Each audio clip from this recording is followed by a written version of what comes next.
पवित्र श्रीमद् भागवत गीता, पवित्र चारों वेद, पवित्र कुरान शरीफ, पवित्र बाइबल, पवित्र गुरु ग्रंथ साहिब, पवित्र कबीर साहिब की वाणी में छुपे हुए गूढ़ रहस्य अर्थात तत्व को जानने के लिए कृपया अवश्य सुनिए जगत गुरु तत्वदर्शी संत रामपाल जी महाराज के मंगल प्रवचन। अब तो आग लगी पड़ी है, रिश्वत ले ले, यूं ले लूं, फलान करूं, जब करूंगा तेरा काम धर दे 500 रुपये। और उधर से 500 ले लिए, डॉक्टर के जाके 1000 लग गए, वो 500 भी गए, 500 अपनी तनख्वाह में तो गए। अरे वो पाप कर्म जो कह दो धरे के धराए रह गए, फिर गधा बन के पूरे करेगा जिससे रिश्वत ली है। तो इसी विघ्न में पैर दो मत, ये भगवान बताना चाहते। और जब आपको ये ज्ञान होगा ना, जहर दिखाई देगा आपको। और जब आप नेक नीति से चलोगे तो पूछो मत। अब दास बहुत देखता है, एक छोटा सा बच्चा ने बोला जी 55 रुपये पाए मैंने पड़े। वो घर पे ले आया, घर वाले बोले ना बेटा हमने नीचे धर दे, अपना दान पात्र में डाल दिए, इस विषय हम नहीं खाएंगे। अब देख जिसके गिरे थे उसको पुण्य हुआ, यहां पर भंडारे में लग गए। और वैसे उस पर चवन्नी खर्च हो रही थी कि उसने विधि का पता नहीं, और वैसे कोई और मिल जाता उसने जाते कह गुट्टी लाओ उसके 55 रुपया की, या कितने मांस मिट्टी खाओ उसको और पाप लगाओ।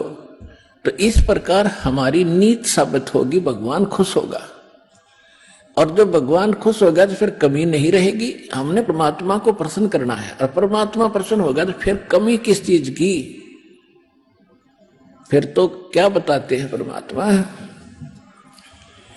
साईं इतना दीजियो जामे कुटुम समावे, हम भी भूखे ना रहे, अतिथि न भूखो जावे। इससे अधिक मांगना इस काल की जेल में हमारी महामूर्खता है कि इतना ही मांग लो बस तुम, इसमें सब कुछ मिलेगा। क्योंकि ये कलयुग है, और कलयुग में मशीनरी जरूरी होगी। तो आप इतना ही मांगो जा में कुटुंब समावे, यानी रिक्वायरमेंट ऑफ द फैमिली, परिवार की आवश्यकताएं, ये है जा में कुटुंब समावे। और हम भी भूखे ना रहें और अतिथि न भूखा जाए। फिर देगा आपको, और फिर रहो मालिक के वचनानुसार चलो। फिर कैसे? जैसे परमात्मा कहते हैं, चेड़ी चोंच भर ले गई, नदी न घट्यो नीर, दान दिए धन घटे नहीं, यूं कह रहे साहिब कबीर। परमात्मा अपना साइन कर रहे हैं, इस वाणी को बोल करके कह रहे साहिब कबीर के दान करने से धन नहीं घटेगा, ये नियम है परमेश्वर का। और दान सुपात्र को करे, गुरु बिन माला फेरते, गुरु बिन देते दान, गुरु बिन दोनों निष्फल हैं, चाहे पूछो वेद पुराण। देते को हर देत है, जहां तहां से आन, अण देवा मांगत फिरो, फिर साहिब सुने ना कान। अब परमात्मा ने एक भूमिका करके दिखाई हमारे को कि साईं इतना दीजियो जिसमें कुटुंब समावे। एक धानक, एक जुलाहा सुबह से लेकर शाम तक एक बारीक बारीक तार इकट्ठे करके धागे और कपड़ा बुनता है। एक दिन में मुश्किल से भी 5 फुट 10 फुट बना पाता है, 5 फुट 4 फुट, और बहुत लंबा सैकड़ों फुट का तार वो थान बनाना पड़ता है। ताना बनाते थे, वो हफ्ते में पूरा होता। उसकी जो मेन ताना मालिक को मिलता, उसमें से अपने परिवार के लिए जो आवश्यक सामग्री थी, खाद्य पदार्थ लाते, और शेष बच जाते उसको सत्संग और भंडारा में लगाया करते थे। इस प्रकार परमात्मा हमें उदाहरण देते हैं कि इस लोक में आप भगवान की भक्ति अवश्य करो, पूर्ण संत से प्राप्त करके फिर परमात्मा एक्शन में आवेगा। और वैसे आप ये फार्मूले अपनाओगे तो सफल नहीं हो पाओगे, क्योंकि फिर आपके साथ काल रहेगा, ये मन, और केवल वर्क डन मिलेगा आपको। यहां वर्क से भी अलग मिलेगा आपको, किस्मत से भी नारा देगा परमात्मा, क्योंकि हम परमात्मा से कुछ और मांग ही नहीं रहे, इतना ही मांगते कि हमारी भक्ति बनी रहे और हमें कोई आवश्यक वस्तु का अभाव ना हो, बस इतना सा। अब जैसे ये सोचते हैं अपने बच्चों के लिए ये बना दूं वो बना दूं। एक लाला जी था सेठ धनी, उसने अपने मुनीमों से एक दिन अपनी टोटल संपत्ति का, सारी संपत्ति का टोटल करवाया कि कितनी संपत्ति होगी। उन्होंने बताया जी इतनी होगी, मेरी कितनी पीढ़ी इससे निर्वाह कर सकती है।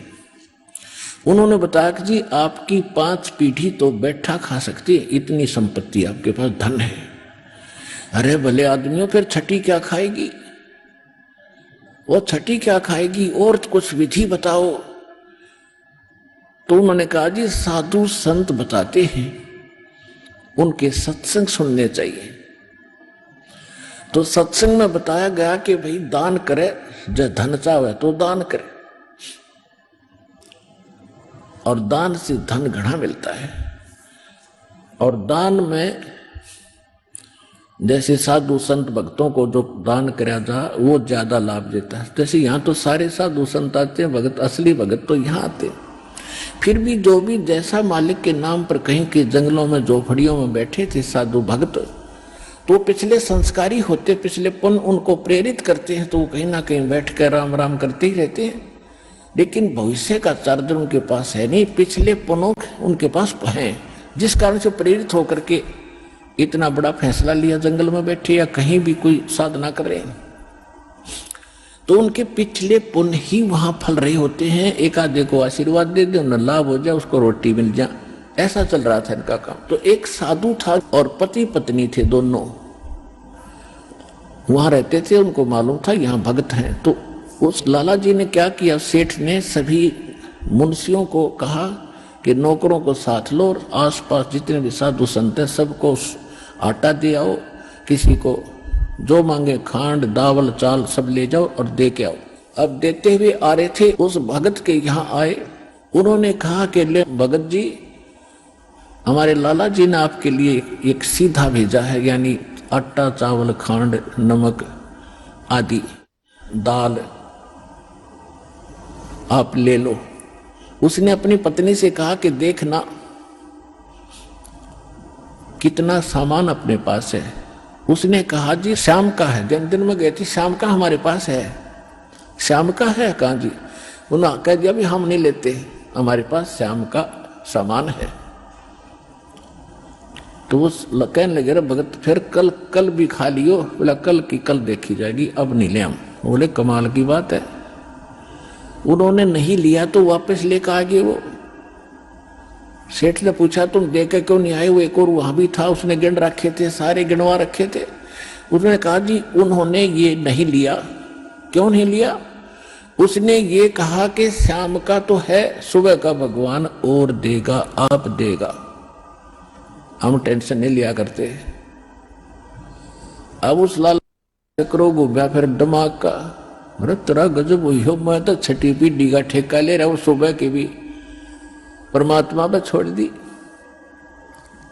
वहां से चलकर वहां आया, उसने पूछा कि भाई आप ऐसा निर्णय क्यों ले रहे हो, भूखे मरोगे? भूखे? वो कहने लगे भूखे मरा करें वो जो भगवान पे विश्वास नहीं करते,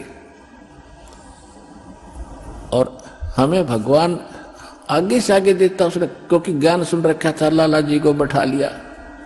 कहते मां के पेट में जब आप थे किसने चिंता थी तेरी? तो हाँ यह तो बात सही है। जब आप मां के गर्भ से बाहर आए, आपका दांत नहीं थे, आप रोटी चावल आटा नहीं खा सकते थे, और उससे पहले आपकी मां के स्तन में दूध भी नहीं था, हक नहीं था। बाहर आते ही बालक कितना चिंतित है, आपको अमृत दूध पिलाया। अरे तू ठेकेदार हो रहा छठी पीढ़ी का, तेरी बुद्धि भ्रष्ट होगी लाला जी। और गधे की योनि में जागा तू। तेने बोला जी के करूं, मैं तो मर गया, के करूं, कोड इकट्ठा कर लिया तने, पाप का भागी तू होकर खाएंगी तेरी पीढ़ी, वो अपनी किस्मत साथ लेकर आएंगी, तेरे भरोसे नहीं है। अब क्या करूं, मैं तो मर गया। जो बोला इसने बांट दे, धर्म कर दे, तेरी जान बचेगी। तब उस लाला जी ने वो भंडारा शुरू किया, धन भी नहीं बचेगा तेरा। तो कहने का भाव यह है पुण्यात्मा, हम तो बहुत लंबा चौड़ा हिसाब लाए बैठे हैं और एक पल का भरोसा नहीं। देखो अंत में आपने इस स्थिति में आना पड़ेगा, और जिस स्पीड पर आप चले इसका कोई अंत नहीं। आज किसी के पास एक प्लाट है और थोड़ा सा जुगाड़ होते तो सोचे एक और लूं, और फिर और जुगाड़ हो गया तो एक और लूं, वहां थोड़ा सा ठीक मिल रहा है, रेट ज्यादा होने वाले हैं, वहां भी दाव लग गया तो 30 चौथा और दूसरे शहर में ले लूं, इतने मृत्यु हो जाएगी, और फिर कुत्ता बने के वहां घूमना करेगा, सैर सपट्टे करता। यह बात आपने याद रखनी पड़ेगी, 101% सत्य है। अब जो आपको दास ने परमात्मा की वाणी सुनाई थी कि सुरपति दुखिया भूपति दुखिया रंक दुखी बपरीति हो। अब सुरपति देवताओं का राजा इंद्र बहुत दुखी, इसका इतिहास पढ़ के देखियो इंद्र का पुराणों में। कहते हैं एक बार एक ऋषि ने इसको श्राप दे दिया इंद्र को, उसका स्वर्ग उजड़ गया और इंद्र मांगता फिर जंगल में धक्के खा रहा। और फिर कभी देखते हो राक्षसों ने चढ़ाई कर दी, देवताओं का राक्षसों का लठबाज रहा है झगड़ा हो रहा है, और मृत्यु के बाद फिर इंद्र गधा बनता गधा। तो यहां कहते सुरपति दुखिया भूपति, सारी पृथ्वी का राजा भी दुखी, और रंक दुखी बपरीति हो, निर्धन तो स्वाभाविक दुखी, उस पर सारी आपदाएं आती ही हैं जब तक वो भगवान की शरण में नहीं आता। जब वो परमात्मा की पावर से जुड़ जाता फिर रंक हो और चाहे राजा हो, परमात्मा तो उनको सब अपने हिसाब से डील करेगा। फिर परमात्मा कहते हैं कहे कबीर और सब दुखिया, एक संत सुखी मन जीती हो। अब आपने मन जीतना पड़ेगा, आपने मन जीती बनना पड़ेगा। कैसे? जैसे एक रंका और बंका नाम के दो पति पत्नी भगत थे, और परमात्मा आए हुए थे। परमात्मा क्या करते हैं, आपको वेदों से भी प्रमाणित किया है कि जब चाहे कहीं पर भी एक साधु संत रूप बनाकर वो कुछ समय उस क्षेत्र में रहा करते, क्योंकि वहां उनकी कुछ पुण्य आत्माएं होती थी, उनको फिर से चार्ज करते थे, ज्ञान सुनाते थे, माया से हटाते थे, और भक्ति में जोड़ कर उनके पुण्य कर्म बना के वह अंतर ध्यान हो जाते थे। और उसी समय नामदेव जी महाराष्ट्र के अंदर नामदेव जी छिपी जाति में ये भी प्रकट थे। ये पहले ओम नाम का जाप करते थे। ये पिछले जन्म के पुण्यकर्मी प्राणी ही होते हैं जिनमें बचपन से ही परमात्मा की तड़प होती है। तो ओम नाम का जाप करते थे ओनली, और उस समय भी उन्होंने काफी चमत्कार दिखा दिए थे। लेकिन फिर परमात्मा आए और उस प्यारी आत्मा को समझा कि इस ओम से ऊपर एक और मंत्र है। अकेले ओम का मंत्र तो इस ब्रह्म का है, और इस जेल से छूटने के लिए 3 मंत्र का जाप है, ओम तत् सत। और तत् और सत ये सांकेतिक है। अब नामदेव जी को काफी मालिक ने समझाया, तब उनकी समझ में आई। फिर उनको सतनाम दिया, यानी दूसरा मंत्र भी साथ दिया। फिर वो उसका जाप करने लगे। अब गरीबदास साहिब जी ने बताया कि नम छिपा ओम तारी, पहले केवल ओम में लौ लगा रखी थी, ओम में लगन थी और कोई जाप नहीं करता था। और पीछे सोहम भेद विचारी, बाद में उन्हें सोहम का ज्ञान हुआ। और सार शब्द इन दोनों से ऊपर है, सोहम ऊपर और है, सत्सुकृत एक नाम गरीबदास जी ने अपनी वाणी में लिखा है। कहते नामा छिपा ओम तारी, पीछे सोहम भेद विचारी, और सार शब्द पाया जद लोई, आवागमन बहुत डावे। तब नामदेव जी का कल्याण हुआ। जब परमात्मा आए हुए थे उनको सार नाम दिया नहीं था, मालिक समझाया करते थे, सतनाम प्राप्त था। लेकिन पिछले संस्कार इतने प्रबल थे। एक दिन नामदेव जी जा रहे थे कहीं से, और साथ में रास्ते में एक मंदिर था। मंदिर में ब्राह्मण लोग अपनी आरती उतार रहे थे, और आरती उतार रहे थे, बड़ी लय से गा रहे थे। नामदेव जी के भी वो परमात्मा की आरती का धुन लगी। वो तो घंटियां बजा रहे थे, कोई ऐसे झालर पीट रहा था, लगा रहा था, और उसने अपनी दोनों जूती निकाल ली। जूती होती थी, दोनों निकाल ली, उनको ऐसे बजाते हुए, और वो आरती गाते हुए ब्राह्मणों के बीच में घुस गए भगवान के दर्शनार्थ मंदिर में। अब पंडितों ने देखा कि ये छोटी जाति का हाथों में जूते लेकर आ गया हमारे बीच में, इसने तो भ्रष्ट कर दिया भगवान के मंदिर को। और वो धुन में लगे हुए थे, उनको धक्का में जावे नहीं, वो अपने मंडरे उसको पकड़ के जबरदस्ती घसीट के और मंदिर के पीछे पटक दिया। वो वहां पड़े पड़े भी ऐसे आरती गा रहे और जूतियों से पीट रहे। परमात्मा ने वो मंदिर का मुख नामदेव की तरफ कर दिया। पंडित जी पिछली साइड में पिट झालर पीछे न खड़े।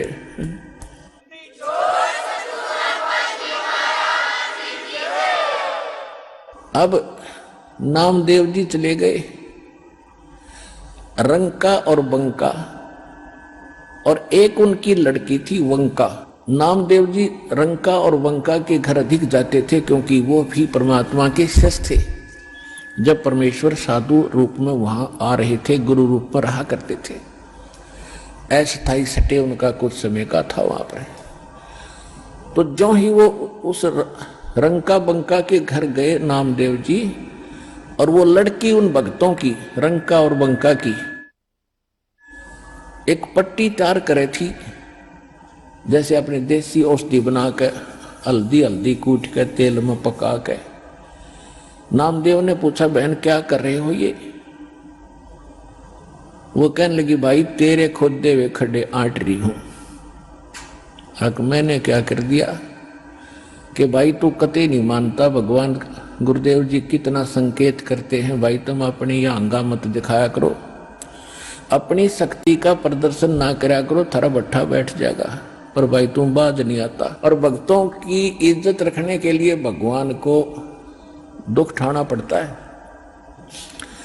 तेरे को क्या जरूरत थी वहां उस मंदिर में घुसने की?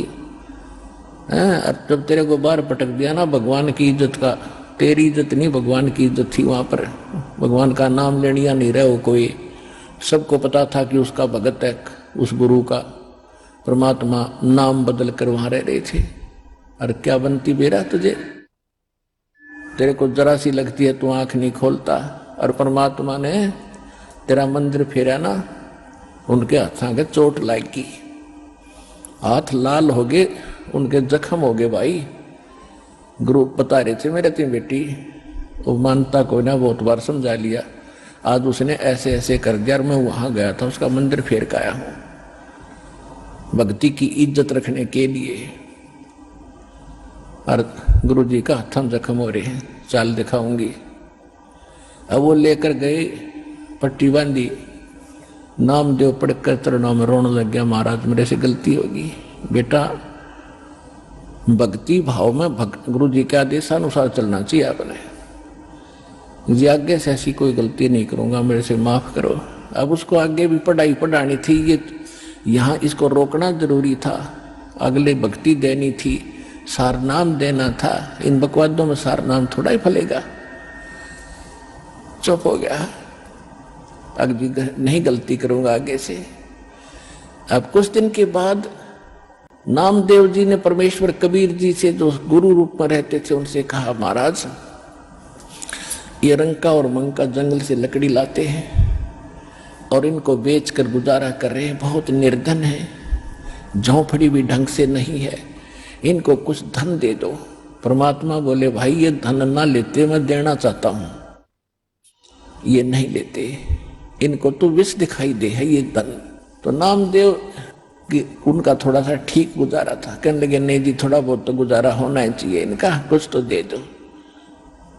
परमात्मा बोले भाई ना लेते ये, क्यों गुरु जी को हम चाहे परमात्मा आ जाए, क्योंकि तो विभिन्न रूप में होता, तो हम बेशक सारा कुछ मानते हैं फिर भी नहीं रहे गुरु जी तो गुरु जी हैं।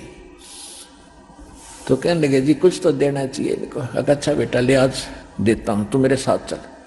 अब क्या किया परमात्मा ने, अपनी सिद्धि शक्ति से गहने सोने के आभूषण अच्छे बनाए, चांदी के सोने के, और आ जा भाई इनके रास्ते में डाल देंगे, ठा ले जाओगे। हाँ जी सही बात है। वो लकड़ी लिए आ रहे थे, वह बंका पीछे थी, रंका आगे आगे आवा था, सिर पे लकड़ियों का बंडल था। वो 100 फुट पीछे थी, 100-150 फुट, रंका आगे आ गया था। क्या किया रास्ते में, वो सोने के आभूषण डाल दिए और नामदेव और परमात्मा एक झाड़ी के पीछे बैठ गए। अब जब वो निकट आया रंग का, उसने पीछे देखा कि मेरी पत्नी आ रही है। पत्नी औरत के अंदर आभूषणों की घनी कसक होती है, और कहीं ये किसी का धन पड़ा देखकर नीत ना डबोले, डूब जा कदे अपना कर्म धर्म बिगाड़ ले। उस पर पैर से मिट्टी डालने लग गया। अब उसने देखा बंका ने, क्या हो गया पति का, खड़ा क्यों हो गया। उसने ध्यान से देखा, हाँ ये तो इस कारण से कर रहा है। वो कहने लगी चलो चलो जी क्यों मिट्टी पर मिट्टी डाल रहे हो, चलो चलो क्यों मिट्टी पर मिट्टी डाल रहे हो। उसके पास से दो निकल के, देखा भी नहीं उसको। तब परमात्मा बोले बोल भाई नामदेव कैसे ढूंढ ना लेते। अब नामदेव ने सोचा भाई उसकी बुद्धि इतनी ही काम करे थी कि जी और कोई तरीका अपना लो। अच्छा भाई और भी तू कहेगा मैं वो अपना लेंगे। एक दिन क्या था, सत्संग हो रहा था, परमात्मा सत्संग कर रहे थे, रंका और बंका ये दोनों सत्संग सुन चले गए। नामदेव भी वहीं बैठा था। उधर से क्या हुआ, वो लड़की घर पे थी और वो बाहर बैठी थी चारपाई पे। उस झोपड़ी में आग लग गई। वह दौड़ी दौड़ी आई लड़की के, माताजी पिताजी माताजी पिताजी। कहा क्या हो गया बेटा, कि झोपड़ी में आग लग गई, सत्संग चल रहा था और वो बताने भाग गई। तो उन्होंने पूछा बेटा क्या जल गया, क्या बच गया। कि एक चारपाई बची है बाहर, बाकी सब जल गया। कि उस चारपाई ने भी उसमें गिरा, वो बढ़ती आग में। राजा बेटी सत्संग सुन ले। मैं चारपाई ने ठोकर वह ना होती तो सत्संग में बात ना आनी चाहिए बेटी, आग लगो इस झोपड़ी का। इसने भी गिरा उसके माँ, और यह झोपड़ी ना होती तो सत्संग में बात तो ना आती। तुमने ध्यान भंग कर दिया, इतना आनंद आ रहा था। तो कहने का भाव ये है पुण्यात्माओं, फिर नामदेव की आंखें खुली, रत गजब ये भगत ऐसे होने चाहिए। और फिर परमात्मा ने इतना सुंदर मकान बना दिया उनका। कहते नुकते ऊपर रिज जाएगा 1 करोड़ कर्म जल जाए तुम्हारे। तो हमने भगत बनना पड़ेगा भगवान से लाभ लेने के लिए, बकवादों से बात बने को नहीं, इतनी सी बात है।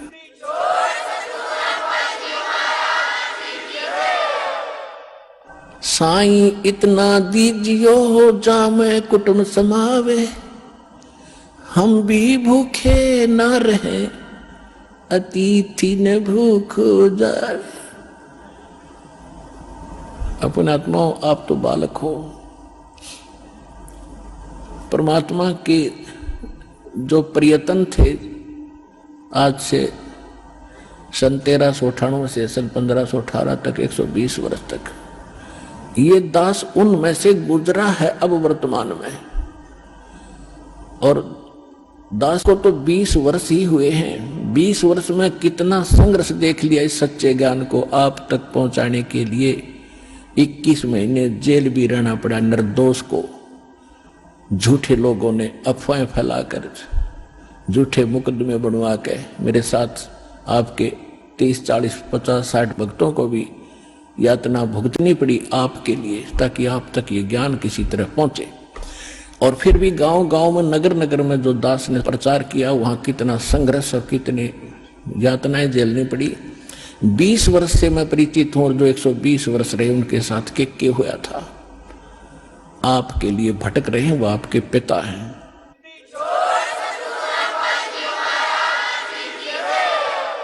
और आपने काल की भांग पी रखी, माया की। आपका यो नशा उतरता कोई ना। इस गंदे लोक में सड़न लग रहे हो, और सब अपने आप में टीटी पा करे हैं। थोड़ी सी पोस्ट मिल गई, कोई बन गया छोटा सा अधिकारी, ने सोचा बस हो गया सब कुछ। अब तो ये तेरी पिछली कमाई है 10, 20, 50 वर्ष की, और फिर आगे अगले अगले में क्या होगा तेरे साथ। फिर पीछे तू पशुआ की जय गद्दा बैल बनाई, ये 56 भोग कहा मन बोरे कि कुरडी चढ़ने जाए। आपकी वहां बुद्धि नहीं जाती, भगवान की बुद्धि वहां जा रही है, आपको समझा रहे हैं। इसको जोर दे, इसके ऊपर कुछ विचार कर, विवेक कर, तेरा भविष्य सुधरेगा। इस जन्म में भी सुख तुझे, परलोक भी सुखी होगा तेरा। आपके लिए भटक रहे हैं भगवान। कबीर ये माया अटपटी, सब गट आन अड़ी, किस किस को समझाऊं या कुएं भांग पड़ी। 21 ब्रह्मांड में यह भांग डाल रखे इस कुएं में। जिसने इसका जल पी रखा, सब एक जैसी भाषा, एक जैसे विचार और एक जैसी गतिविधि रखते हैं। अब इस सत्संग से, परमात्मा के इन विचारों से आपकी ये एंटीबायोटिक टेबलेट कैप्सूल है, ये खाने से आपकी भांग उतरेगी, आपका नशा उतरेगा, आपकी आत्मा तड़फ उठेगी। अरे तेरा गजब जुल्म कर रहे हम अपना हित भी नहीं देख रहे, परहित की तो बात बहुत दूर है। जब हम अपना हित देखेंगे तब हम परहित भी कर सकते हैं। जब तक हम अपना हित नहीं देख सकते तो हम परहित नहीं कर सकते, चाहे कितनी बात बना ले। आज आप देख रहे हो, जिन आपके भाई बहनों ने अपना हित देखा कि हम कल्याण करवाएं, अपना भक्ति करें, और उनके घरों में कितना सुख, और फिर वो परहित कर रहे हैं। यहां देखो, आप आते हो, आपके लिए बिछे बिछाए मैट मिलते हैं, बनी बनाई रोटियां मिलती हैं, चाय तैयार मिलती है, प्रसाद तैयार मिलता है, हलवा तैयार मिलता है, खीर तैयार मिलता है। ये परमार्थ करना सीखेगा जिसने अपना हित सोच लिया कि मेरा हित इसमें है। अपने पेट के लिए तो हमारे दादे परदादे मर गए, 100 वर्ष धक्के खा के भटक गए, ये पेट पूरा ना हुआ। और जब हम परमार्थ करेंगे, जब देखना अपना भी हित होगा और पूरे विश्व का भी हित इसी में होगा।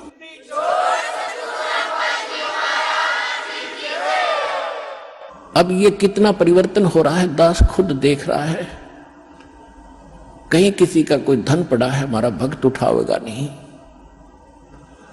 और देख लेता है कि यहां किसी और गलत आदमी का हाथ पड़ गया तो वो हानि कर देगा, इसको और नुकसान कराएगा, वो अलग बात है, लेकिन स्वयं प्रयोग नहीं करेगा। एक भक्त बता रहा था कि एक व्यक्ति के कोई जा रहा था, व्यापारी था, उसके 3 लाख रुपए गिर गए, एक थैला था, और मैं पीछे पीछे आ रहा था। मैंने वो थैला उठाया और देखा, किस्मत पैसे है भाई। उसको मैं वहीं लेकर खड़ा हो गया, कम 3-4 घंटे में वहीं खड़ा रहा आसपास। और वो आए फिर गाड़ी में, कभी रोके कभी देखे। मैंने उनके पास जाकर कहा, भाई क्या गुम हो गया? जी पैसे गिर गए मारे। कितने थे भाई? कितने थे? कैसे कैसे नोट थे? कैसे थे? ये थे। अकले आपका 4 घंटे हो गए मैंने आपकी इंतजार करते। और नहीं तो बच्चों, जब भगवान साथ ना होता, देख काख में और किरा कि जाकर देखो पीछा। तो दास चाहता कि ऐसा जमाना आवे और ये पता चले कि भगत ऐसे होते हैं, और फिर भगवान कितना प्रसन्न होगा आपसे। तो इस प्रकार हमने एक साधु भक्त और साधुता में आना पड़ेगा। हमने मन जीती बनना पड़ेगा। कहे कबीर, और सब दुखी एक संत सुखी मन जीती हो। आप मन जीत के नो मन जीता जाएगा भगवान के ज्ञान से। जैसे अज्ञानता में अनजान बालक विष पड़ा हो, चाहे कितना पड़ा हो, पूरा खा जाएगा। और जब उसको पता चल जाएगा विष का एक कण कण भी कहीं गिरा हो और ये पता हो कि ये विष है, उसको छुए नहीं का, उसको तो मिट्टी में दबाओगा, नीचे कोई और भी ना खा ले। जैसे किरका जहर का रंग होरी हो, कहो कौन तिस खावे राम रंग होरी हो। अब क्या बताना चाहते हो कि तुम होरी माने खुशी मना रहे हो और करो खाओ जहर सारा दिन, दूसरों की बुरी सोचो, बुरी नीत रखो, रिश्वत लेते हो, फलान मिलावट करते हो, और तुम होरी मनाने की भी इंतजार कर रहे हो, खुशी की आशा करते हो। ये ऐसे आपके घर में होरी यानी खुशी नहीं हो सकती। होरी कैसे होगी? जैसे किरका जहर का रंग होरी हो, किरका माने कण, और कहो कौन तिस खाव राम रंग होरी हो, कि जिसने नो पता लगा जहर है फिर कौन खाओगा। और फिर देखियो इस राम रंग परमात्मा की तरफ से आपको कितनी होरी यानी खुशी मिलेंगी। तो फिर हमें ये जहर दिखाई देगा और 100% वैसे हम किसी का दूसरा के में लेते हैं, जैसे हम दहेज लेते हैं। अब गरीब आदमी अपनी बेटी को पराई करने के लिए सामने वाले उस भेड़िए का मुंह बंद करने के लिए चाहे कुछ भी करना पड़े, बेटी पराई करनी है, ऐसी समस्या उसके सामने होती है। और वो व्यस खा रहा, उसको पता नहीं, और वो दुख पाकर आत्मा मोस के कहीं से कर्जा उठा कर बेटी पराई करता है। अब हमने ये प्रतिज्ञा करनी है कि ना दहेज लेंगे ना देंगे, चाहे ब्याह हो चाहे ना हो। और क्यों कैसे ना होगा? वाह भाई वाह, भगवान ने संस्कार जोड़ रखा, उसने मिटा कौन देगा? वो तो जबरदस्ती होगा, ना चाहते हुए भी होगा। ये तो हम बकवाद करते हैं, सिर्फ इन पैसे वालों ने शुरू की थी, मायादारी मस्करों ने। और मीडियम स्तर के गरीब व्यक्ति तो बेमतलब उस परंपरा में पीछे जाते हैं। तो हमने ये नहीं करना है, क्योंकि ये फिर हमने देना पड़ेगा अगले जन्म में। तो हम ये संस्कार घटाएंगे बढ़ाएंगे नहीं। यदि भक्ति करनी है, नहीं तो वे करो जो तुमने कर रहे हो, तारी मौज है।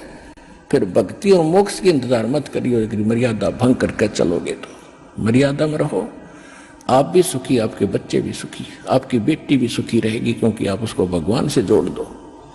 जब भगवान साथ होगा तो उसकी कमी किस चीज की रह जाएगी? जब नीतर भक्ति सच्चे मन तक करेगी, वह लगन से रहेगी, मर्यादा में रहेगी, अगले कुल को भी सुधार देगी हमारी बेटी। जा करके उनको विवश होना पड़ेगा उसकी साधना को और उसकी नेचर को देख करके। तो इसी प्रकार ये प्रचार होगा।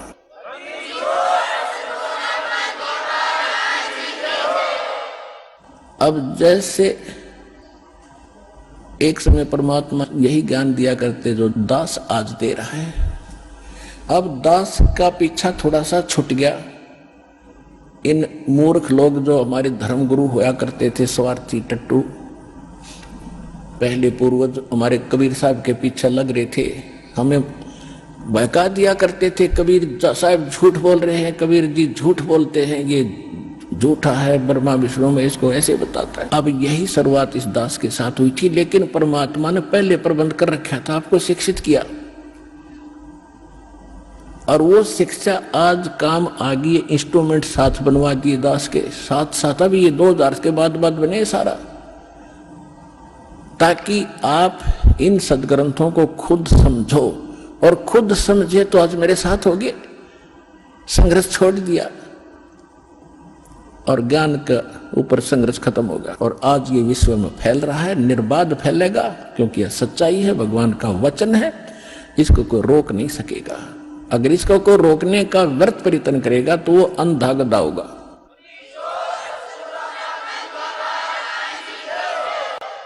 एक अंधा गधा था और रेल की पटरी के बीच में खड़ा था।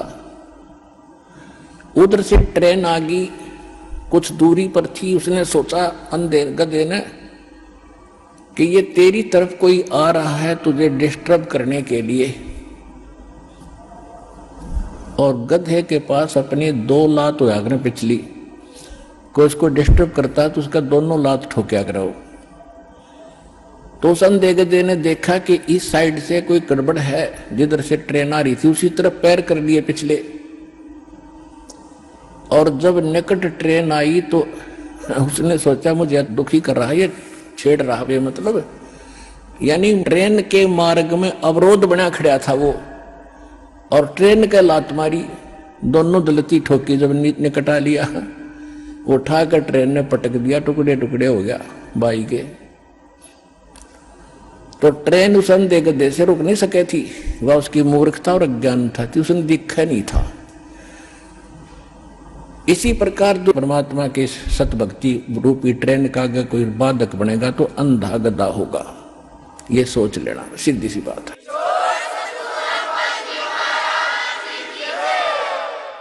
तो पुण्यात्मा हमारे साथ समर्थ है, हमारा उद्देश्य किसी का बुरा करना नहीं है, स्वप्न में भी नहीं सोचते हम किसी का बुरा। हम तो विश्व कल्याण का उद्देश्य लेकर इस मार्ग पर कदम रखा दास ने मालिक के सहयोग से।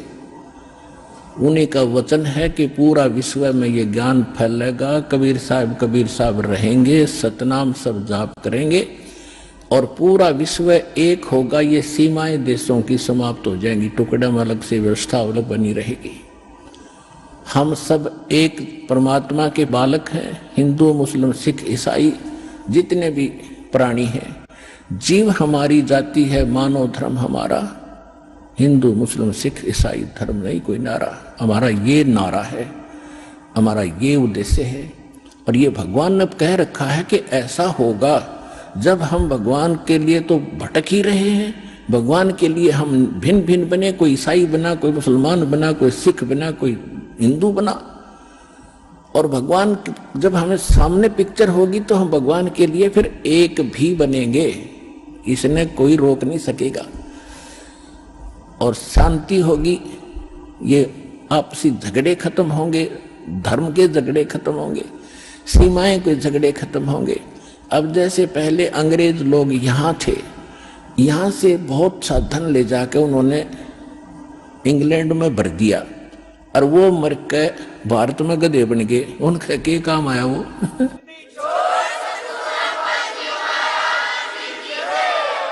तो उन मूर्खा के काम आया, वो कर्म बिगाड़ गए। तो यह आंख, ये अंधेरा हटेगा आपका। पूरी पृथ्वी अपनी है, सभी भाई बहन भगवान के बच्चे हैं, अपने हैं, इसमें कोई पराया नहीं है। हम एक दूसरे को दुखी करके, किसी को सता के, वचन कर्म और किसी भी ताकत से हम दोषी बनते हैं। हमें तो वचन कर्म से और तन मन धन से सबको सुखी करने की चेष्टा करनी चाहिए। कबीर साहब का विधान है, ऐसी बानी बोलिए मन का आपा खोए, औरन को भी शीतल करे, आप भी शीतल होए। तो इस प्रकार के फार्मूले अपना अपना के इस भक्ति मार्ग को सफल करना पड़ेगा और कोई इसका तरीका नहीं है। पुण्यात्माओं, परमात्मा हमें क्या गाइडलाइन देते हैं? नाम सुमर ले सुकर्म कर ले, कौन जाने कल की खबर नहीं पल की। नाम सुमर ले सुकर्म कर ले, कौन जाने कल की खबर नहीं पल की। बहुत से उदाहरण आपके सामने हैं। एक आंध्र प्रदेश का मुख्यमंत्री हेलीकॉप्टर से दूसरे स्थान पर अपना जलसा करने के लिए, मीटिंग करने के लिए रवाना हुआ। उसकी स्वागत में, उसके आगमन के स्वागत में उसके जो कर्मचारी अधिकारी और उसके साथी उसे लाभ लेने के चक्कर में कि जो खुदा मान रखा था उन्हें, उसके लिए फूलों के हार लिए खड़े, उसके लिए बड़ी बड़ी स्टेज लगा रखी और खाने के लिए व्यवस्था कर रखी। हेलीकॉप्टर क्रैश हो गया और जंगल में गिर गया। 3 दिन तक उसकी लाश नहीं मिली। और वहां से उड़ा जब उसने पता नहीं के वो ला रखी थी, ये करूंगा, वहां ऐसे कर दूंगा, उसको ऐसे कर दूंगा, उसको ऐसे फांसी दे दूंगा, उसको ऐसे लाभ दे दूंगा। और आगे के बनेगी, फिर पीछे तू पशुआ की जे गद्दा बैल बनाई। ये 56 भोग कहाँ मन भोरे है, कित कुरनी चरने जाई। एक पोलैंड देश का पूरा मंत्रिमंडल, जिसमें 96 मंत्री और प्रधानमंत्री साथ थे, 95-96 व्यक्ति थे, और किसी का शोक व्यक्त करना थे, कोई नेता मर गया था। एक के जहाज में सारे बैठ गए और उस समय क्रैश हो गया, दुर्घटनाग्रस्त हो गया, सारे मर गए। 1 सेकंड में खा के ये, और बाकी बचे फिर प्रधानमंत्री तैयार हो गया, खाओ ये मैं कर दूंगा, कला तोड़ दूंगा। तो बिना ज्ञान के नू डले ढोरे भाई, इससे बचना पड़ेगा, भगवान जपना पड़ेगा और मन को जीतना पड़ेगा इस ज्ञान के आधार से, तब सुखी और परलोक प्राप्ति होगी।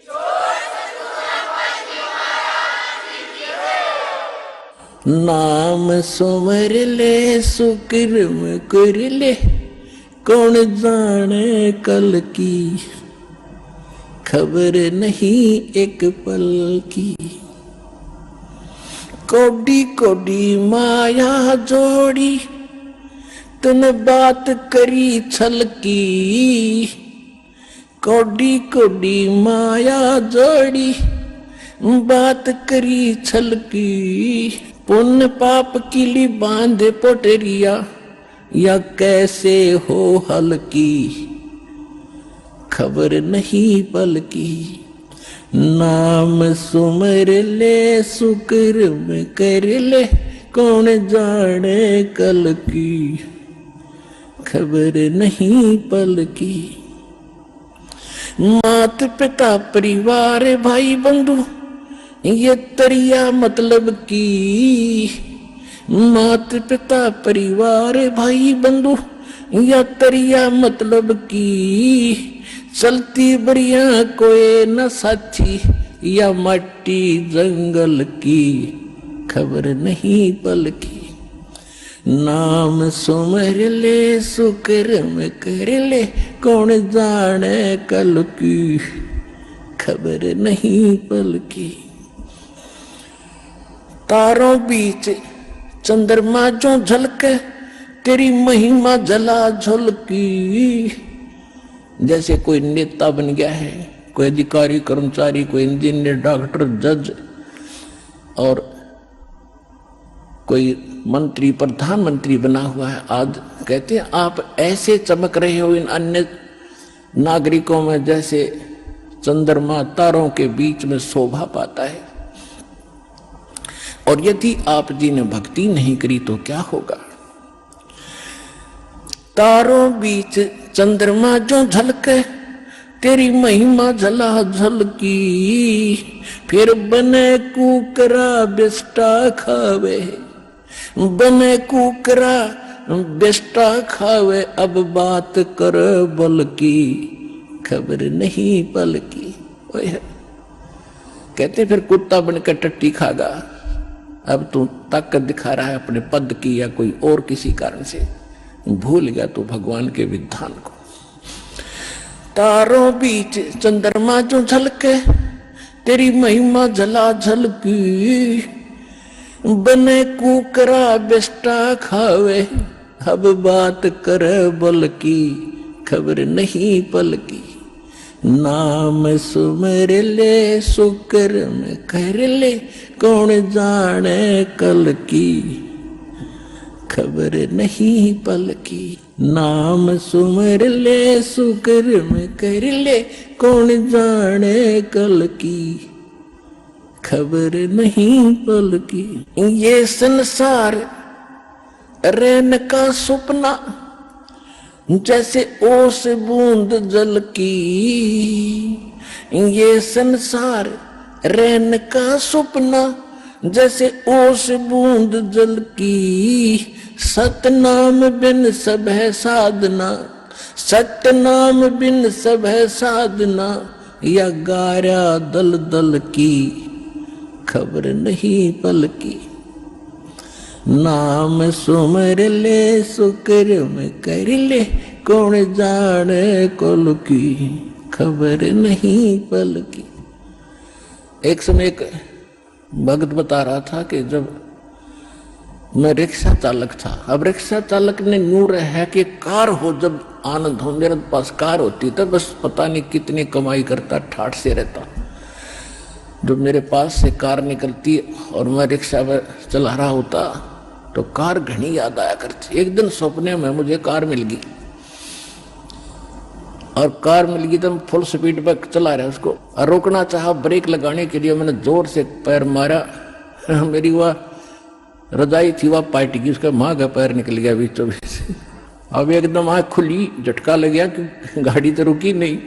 देखा था इतना पार बाहर रजाई थे कित की कार, किसके स्पीडर के ब्रेक।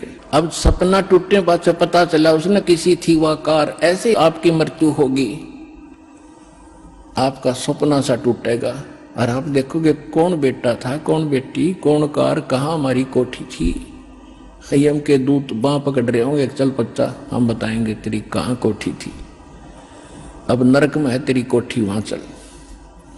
ये संसार रैन का सपना जैसे ओस बूंद जल की, सतनाम बिन सब है साधना। यानी सच्चे नाम के अतिरिक्त, इस सही साधना के अतिरिक्त आप जो भी भक्ति करते हो तो इसमें यहीं फंसाए रखने वाली है, ये बाहर नहीं निकाल सकती। जैसे दलदल से बाहर निकलने के लिए अन्य साधन की आवश्यकता होती, अपने ही पैरों से हाथ पैर मारकर नहीं निकल सकते। सतनाम बिन सब है साधना, या गारा दल दल की खबर नहीं पल की। नाम सुमर ले सुकर्म कर ले, कौन जाने कल की खबर नहीं पल की। अंत समय जब चले अकेला, तेरे आंसू ने ढल की। अंत समय जब चले अकेला, तेरे आंसू ने ढल की। कहे कबीर शरण गह मेरी, कहे कबीर शरण गह मेरी, हो रक्षा जल थल की खबर नहीं पल की। अब क्या बताते हैं परमात्मा, याद दिलाते 100 बार हमें झंझोड़ रहे इस आत्मा को, तू कहाँ के क्या कर रहा है। भली आत्मा तू कर क्या रही है, तुझे करना क्या चाहिए था। कहते हैं इस भरे पूरे परिवार को जिस दिन तू छोड़ कर जागा तो टक्कर मार कर रोएगा। कहते हिड़की दे दे रोएगी सुरता जब तू चल लेगी अकेली। तेरे साथ कोई नहीं जाएगा, ना तेरे साथ कोई आया था। ये तो काल का संस्कार बस ये जुगाड़ जुड़ रहा है। तो इसके लिए भगवान की भक्ति करेंगे तो हमें ये कुछ भी याद नहीं आएगा। हम ऐसे ऐसे जाएंगे जैसे हमें कुछ मालूम ही नहीं कि हम मर रहे हैं। हम यहाँ ये मिट्टी छोड़ देंगे तो कौचली है, जैसे सर्प कौचली छोड़ जाता। सर्प तो अलग है, वह कौचली तो और नरी है उसके पास। तो इसी प्रकार हमारी इस बॉडी के अंदर और बॉडी है जो ओरिजिनल है, और इस मिट्टी वाली से उसके अंदर हमने वह शक्ति पैदा करनी है। जो पाप करते वो पाप इकट्ठे हो जाएंगे, पुण्य और भक्ति करेंगे भक्ति से उसमें ताकत आ जाएगी। उसके कारण फिर हम चलते समय हमें कुछ भी याद नहीं आओगे, 1 सेकंड में ऊपर पाओगे बैठे। और यदि हम भक्ति नहीं करते हैं और फिर याद करते हैं, ओहो ये रह गया वो रह गया, फिर मृत्यु के बाद वहीं कुत्ते गधे बनकर वहीं घूम रहे होते उन्हीं गलियों में, और अपने परिवार के सदस्यों के लठ खा रहे होते। तो इस प्रकार हमने ये क्या बताना चाहते हैं कि अंत समय जब चले अकेला फिर रोएगा तू कि मेरा कुछ भी नहीं रहा, मेरे साथ कोई चल नहीं रहा, ये क्या बनी। और परमात्मा कहते हैं मैं रोज बताया करता, प्रतिदिन यही सब समझाया करता, तेरा साथी कोई नहीं है, तेरा साथी मैं हूं, मुझे तू भूल चुका है। तेरा यहाँ भी जो संस्कार है बच्चों का, परिवार का, माता पिता भाई बहन पति पत्नी का, इसने भी मैं सेट करवाऊंगा, थोड़ा सुलझेड़ा करवाऊंगा। तुम्हारा इस संस्कार को ढंग से निमटवा दूंगा सबका जो मेरी शरण में आगे, और फिर सारा न मोक्ष कर दूंगा। अब कहते हैं कह कबीर शरण गह मेरी, हो रक्षा जल थल की। दास ने आपको एक दिन और बताया था, एक माई अपने दोते को लिए खड़ी यहां मिलने के लिए, महीना 1.5 हो गया, और वो लड़का होगा ज्यादा से ज्यादा 1 वर्ष का, 1.5 वर्ष का। वो क्या बता रही थी कि एक बड़ा बाल्टी थी, उस बाल्टी में चढ़ गया। नो मतलब बच्चा चढ़ता चढ़ता भरी थी पानी बाल्टी की, मुंह मुंह गिर गया। और हम कहीं बातें कर रहे थे, काम कर रहे थे।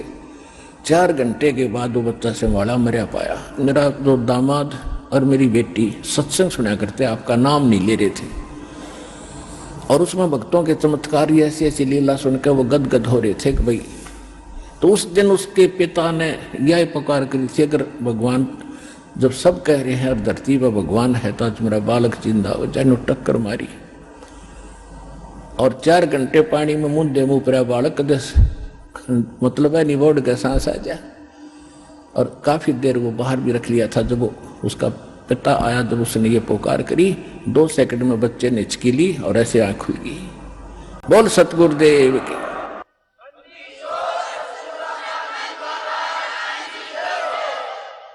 फिर डॉक्टर के पास ले गई, हिसार बता रहे थे। उसके बाद वो मिले नहीं हमें।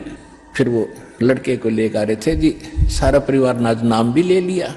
आइए अब हम उन श्रद्धालुओं के अनुभव जानते हैं जो जगत गुरु तत्वदर्शी संत रामपाल जी महाराज जी से दीक्षा प्राप्त कर चुके हैं तथा उनके द्वारा बताए गए भक्ति मार्ग पर चल रहे हैं। नमस्कार जी। हाँ जी, सत साहिब जी। क्या नाम है जी आपका? मेरा नाम नरेंद्र कौर है।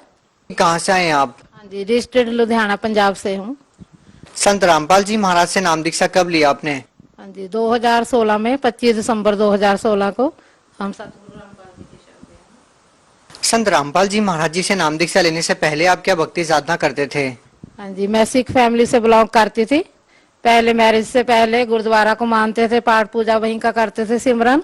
और उसके बाद फिर शादी के बाद 1982 से राधा स्वामी पंथ से जुड़ गए। तो वहां से लेकर अभी 2006 तक 24 साल तक राधा स्वामी पंथ से जुड़े रहे। वहां भी सत्संग सुनने जाते थे, सिमरन करते थे, व्यास जाते थे। तो लेकिन जैसे जैसे काल की भक्ति कर रहे थे तैसे तैसे माना दुख बढ़ रहे थे, सुख नहीं कोई हो रहा था। तो ऐसे ही हम ढूंढ रहे थे कि परमात्मा कौन है, वो कैसा है, कहाँ है। कहते हैं कि वो सुख का सागर है, शांति का सागर है, तो वो सुख शांति तो हमें मिल नहीं रही। तो इसलिए हम उनको ढूंढ रहे थे। तो उसके बाद 2006 में प्रजापिता ब्रह्मा कुमारी आश्रम हमारे घर के पास ही खुला। तो वो 8 दिन का कोर्स देते हैं। पहले वहां गए, हम आत्मा परमात्मा के बारे में बताया, परमात्मा कौन है, उसके साथ हमारा क्या संबंध है, वो कहाँ रहता है, कैसे मिलता है। तो ऐसे हमें लगा कि शायद यहाँ से परमात्मा हमें मिल जाएगा। लेकिन वहां भी हमने उनकी 11 साल तक पूरी मर्यादा में रहे। उनके माना बहुत ही ज्यादा सहयोग दिया। जहां भी वो सेवा के लिए कहते थे सेवा भी करते थे। 4 माना उनके सब्जेक्ट है कि ज्ञान, योग, धारणा, सेवा। अगर कोई चारों में पूरा फॉलो करेगा तब उसको परमात्मा मिलेगा। तो वो भी हमने पूरे दिल से चारों को फॉलो किया। जहां तक कि आश्रम में जो महावाक्य परमात्मा के चलते हैं, जिसे वो मुरली कहते हैं, वो भी हम सुनाते थे, क्लास कराते थे। स्टूडेंट क्लास में सुबह शाम आते थे तो वो मुरली भी हम खुद कराते थे। मर्यादा में पूरा रहे, पवित्रता, वो कहते हैं कि पूरी पवित्रता धारण करो, खान पान की शुद्धता करो, बाहर का बिल्कुल नहीं खाना, लहसुन प्याज तक नहीं खाना। बिना लहसुन प्याज के हमारे घर में सब्जी बनती थी 11 साल तक। तो पूरा परिवार जो था माना वहां हमने उनको फॉलो किया होता। वो बेटी जो एक मेरी थी वो पहले से बीमार रहती थी, उसको भी मैंने बताया कि आप यहाँ आकर के ठीक हो जाओगे, आप भी यहाँ आओ। 25 साल की उम्र में शादीशुदा थी, उसकी 1 2.5 साल की बेटी थी। तो उसने भी इस माना संस्था को फॉलो किया। फिर उस अपने बेटी को भी साथ में रखती थी। तो उसने भी ऐसे मेरी तरह पूरी पवित्रता धारण की हुई थी, मर्यादा में चलती थी, वो भी सेवा करती थी। माउंट आबू में जहाँ इनका माना हेड ऑफिस है, वहां भी हम 7-8 बार गए, राजस्थान में। तो पूरी तरह से फॉलो करने के बाद भी दिन पर दिन ऐसे लग रहा था कि जो सुख शांति चाहिए वो हमें मिल नहीं रही है। और शरीर जो था वो दिन पर दिन गिरावट की ओर जा रहा था। तरक्की होने की बजाय शरीर में इतनी पीड़ा थी, दर्द था, पूरी बॉडी जैसे किसी ने बहुत लाठियों से पीटा हो। तो ऐसा दर्द होने के बाद भी हम वहां जाते थे, कराते थे। अब उनको बहन जी को बोलते थे कि अब हम सेवा के भी नहीं लायक रहे, कि हम बाहर जा करके भी गांव-गांव सेवा नहीं कर सकते, चल फिर नहीं सकते, घर का काम करने की भी दिक्कत आ रही है। तो अगर परमात्मा है तो वो इतना दुख हमें क्यों दे रहा है। तो वो कहते थे कि वो आपने पता नहीं कौन से बुरे कर्म किए होंगे, पाप कर्म, उसको तो भोगना ही पड़ेगा। तो भले आप अभी आप अच्छे कर्म कर रहे हो, इसका फल तो भी स्वर्ग में मिलेगा आपको। बहन जी, जैसा कि आपने बताया कि आप अन्य गुरुओं के पास भी गए, आप ब्रह्मा कुमारी पंथ में भी एक पद पे रहे हैं, आप वहां पर मुरली सुनाते थे लोगों को। ये सब पूजाओं को करते करते भी आपको शारीरिक कष्ट आ रहे थे, आप शारीरिक रूप से बहुत ही कमजोर हो गए थे। आप इतना कमजोर हो गए थे कि अपने घरेलू काम भी नहीं कर पा रहे थे। तो हम आपसे पूछना चाहते हैं कि उसके बाद आपको इन सब बीमारियों से निजात कैसे मिली? अभी हमारे घर में जो है मेरे हस्बैंड के बड़े भाई हैं, वो 4 साल से इधर ज्ञान में थे, सतगुरु रामपाल जी की शरण में थे। वो अपने घर में अपनी वाइफ को कहते थे कि मैं इनको एक बार बोल के आता हूँ, क्योंकि ये भी परमात्मा को ढूंढ रहे हैं, ये गलत तरफ गए हुए हैं, तो इनको बताना चाहिए। तो लेकिन वो आने नहीं देते थे कि जो इतने पक्के हैं उधर मर्यादाओं में, इतना माना बाहर सेवा के लिए जाते हैं जगह जगह पर, तो उनका प्रचार करते हैं तो जो मानेंगे नहीं। तो उन्होंने फिर वो मेरी बेटी को जब देखा, कहते इसको क्या हो गया, जितनी कमजोर हो गई है, क्या हो गया इसको। तो जब हमने बताया कि इसको हमें समझ में नहीं है कि इसको क्या बीमारी है, भी बिल्कुल भी जो ठीक नहीं हो रही दिन पर दिन, तो उन्होंने कहा कि आप ज्ञान गंगा पुस्तक दे के जाऊंगा, आप वो पढ़ना, और आप टीवी पे साधना चैनल पे सत्संग आता है सतगुरु रामपाल जी का, आप सत्संग सुनना शुरू करो, उसके बाद आप देखना सत्संग सुनने से ही आपको लाभ होगा। तो वही हमने किया। उन्होंने अक्टूबर में 26 अक्टूबर को 2016 में हमें बताया था कि ज्ञान गंगा पुस्तक दे के गए थे हमें, और सत्संग के लिए बोला था। तो हमने सत्संग सुनना शुरू कर दिया। तो 1 महीने के अंदर अंदर जो बेटी थी उसने मन बना लिया कि मैं इधर सतगुरु रामपाल जी की शरण में आऊंगी और मैंने नाम दीक्षा लेनी है।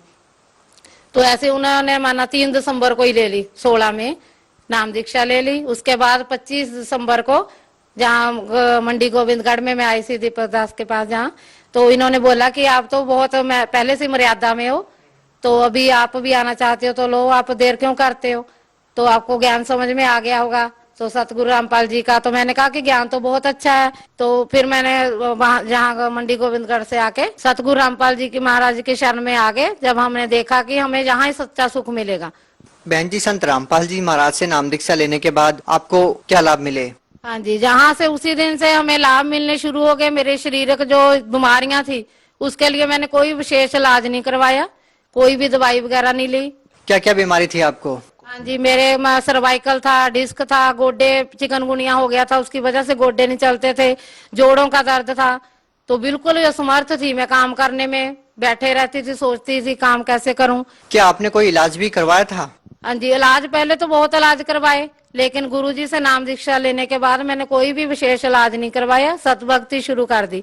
सतगुरु रामपाल जी महाराज की शरण में आने से बाद में बिल्कुल ठीक होगी, 100% बिल्कुल ठीक होगी मैं। और क्या लाभ मिले? हाँ जी, वो बेटी जो मेरी बीमार थी वो भी बिल्कुल ठीक होगी, मैं भी बिल्कुल ठीक हूँ। हस्बैंड ने भी मेरे, वो किसी भी बात को मानते नहीं, वहां नहीं मेरे पीछे गए, वो ब्रह्मा कुमारी आश्रम में नहीं गए वो, तो जहाँ उन्होंने भी सतगुरु रामपाल जी महाराज से नाम दीक्षा ले ली। बहन जी, हम एक चीज देखते हैं कि जब भी कोई श्रद्धालु संत रामपाल जी महाराज से नाम दीक्षा लेता है तो वो नशा छोड़ देता है। क्या आपके परिवार में भी ऐसा कोई शख्स है जिन्होंने संत रामपाल जी महाराज से नाम दीक्षा लेने के बाद नशा छोड़ दिया?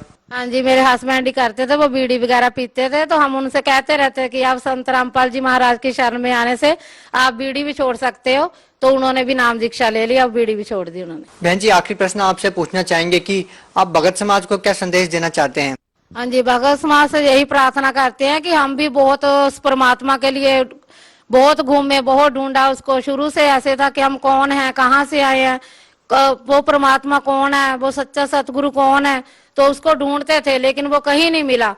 हमने पूरे दिल जान से उसको ढूंढा भी, उसकी मर्यादा का भी पालन किया जो भी बताया गया।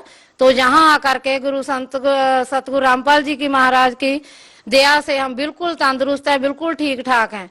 तो हम सबको यही कहना चाहते हैं कि आप परमात्मा सतगुरु रामपाल जी महाराज की शरण में आओ, नाम दीक्षा लेकर के अपना कल्याण कराओ। बहुत बहुत धन्यवाद। सत साहिब जी।